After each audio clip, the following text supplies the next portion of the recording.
Recently, the folks at Vital Choice offered to send me a sample of their summer seafood grilling box. So let's take a look at what came.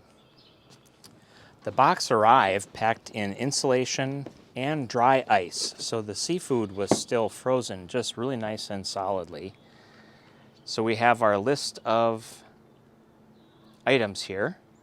Include sockeye salmon, mahi-mahi, wild scallops, salmon burgers, and a blackening blend, also alder grilling planks, and some instructions, just recipe ideas, things to consider doing with your seafood. So we have a spice blend,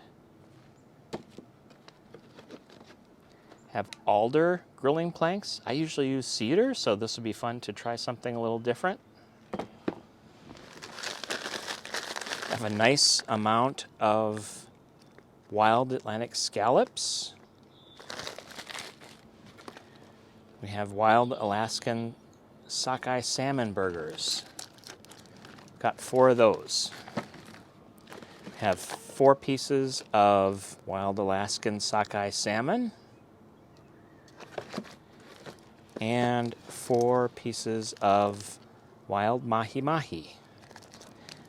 As I said, it was all in great shape. It arrived well frozen, and I can't wait to get started.